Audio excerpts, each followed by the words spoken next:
Okay, now this looks really impressive. So, rounding out the coverage of what Nvidia revealed here, I've gotta say that RTX Remix looks awesome. One of the best things, in my opinion, about PC gaming, and when we see prices like we did, I do often see people just do console gaming. And honestly, that's great for a lot of people, but PC gaming does offer a certain level of freedom and customization, especially with cool modding tools that we just don't see elsewhere. And Nvidia is planning on capitalizing on that idea with RTX Remix. I think the idea here is if people complain that, not enough games or things they're interested in support RTX, why would I buy that new graphics card?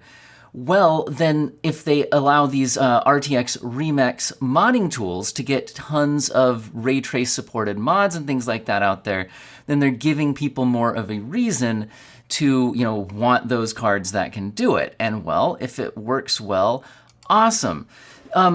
So Nvidia is definitely doubling down on the popularity of mods here, saying over 7 billion mod downloads per year with 10 million modders, and it has had double like 2 times growth in 2 years. So they're really interested in capitalizing on this idea, and I think that the way this works is really cool because it's not just giving mod tools, which it does, some of them AI assisted. So like the scene that we were just looking at there in that video is showing how it's taking the original game assets and then it's using AI to analyze this and upscale it, right? We're getting a 4 times upscale. And then it can also not only infer the tile pattern, but it detects surface properties from the simple color textures that the original game would have shipped with. So I guess they have an AI algorithm that's been trained to detect the type of PBR textures, normal and roughness maps that it's trying to be, so that when the modern lighting systems and things interact with it, it can have those surface properties and textures and things like that going on, which is, again, just really, really cool. But how is it doing this and what games will it work on? So from what I can see, I've been researching this, it looks like this is going to be DX8 and DX9 games. And from what I've seen, it looks like this is mostly due to DXVK. So there's been lots of work done over the years to get, DirectX games running on Linux. And one of the ways that works is this translation layer, this translation slayer. I think they mean translation layer on this article. I'll link all my sources in the description to the video today. But it can intercept DirectX 11 games and then translate it into Vulkan. And Vulkan does have support for, all the modern rendering stuff, that they're inserting here, like the ray tracing and all of that. Now, this is not going to work on DX10 and 11 games at this point in time.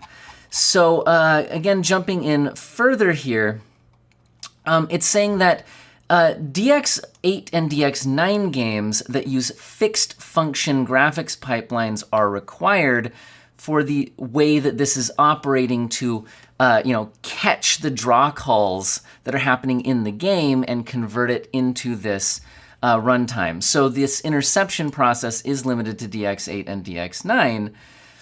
Fine, it's still really, really cool.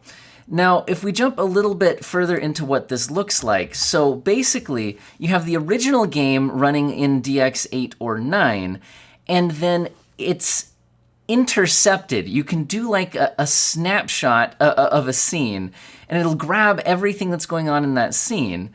And again, this is mostly using DXVK, and then it can even look at the lights, cameras, textures, geometry, all of that, and then pass that into the RTX renderer, which apparently can even add in DLSS 3. I was interested to see that here because that means they must be somehow able to infer the motion vectors, which to my knowledge, and again, I'm not a games developer, I don't think your DX8 and DX9 games would have necessarily given us motion vectors, which would be necessary for DLSS.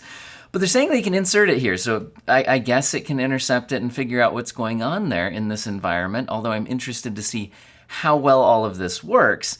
And again, the asset manager for all of this is USD, which is an industry standard, and overall works great. And I guess all of this can then interface with NVIDIA's Omniverse. So if you have multiple people working on the same project, as well as a whole bunch of different programs, you don't have to use their RTX Remix tools exclusively. You can open things in a lot of other scenes. Overall, this looks really cool, and they demonstrate, how this actually works in this video. I don't want to just play their whole video for you, but it really does look quite impressive when it's up and running. And I'm really excited to see what types of games we end up getting from people using these. Now, to be clear, while they're demonstrating this in Morrowind, there's no development to get an official Morrowind build actually out there in the wild. But, I'm sure many actual modders will probably get their hands on this and have fun. But they did do this to Portal, which actually will be being released. And then the other thing I was curious about is, how does this actually work? Like, is there going to be some NVIDIA exclusive place to get these mods from or anything like that? But it doesn't look like that's going to be the case.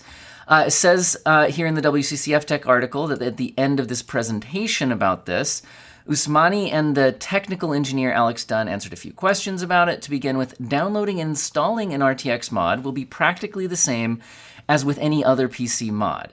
Users will have to get the package and extract it into the game's main folder, and NVIDIA won't be hosting the mods. I guess they're talking to Nexus Mods and ModDB to find the best way to organize them on these popular mod sites. So it is looking like they're trying to get these out into the normal, actual just modding community and popular sites, which I'm happy to see, since NVIDIA has had a tendency to like closed systems. But if they're actually trying to embrace the modding scene, the whole idea here is the openness and freedom of it. So I'm glad that it looks like they're at least acknowledging all of that. Now, I wish I could find the exact scene where they do it here in this video, but it's really neat how they grab the assets into a scene. And basically, you can just be like standing in the game world. I don't know if I'll find it. Hit a button, and it'll just grab all of the assets in your scene and load them up into this mod tool, and be really easy to work with. So I don't know. This seems really cool. I'm not a modder, so maybe I'm being easily impressed. But let me know what you guys think in the comments section, because I'm really excited to see what sort of stuff comes out of this, and I hope all of you have an excellent day.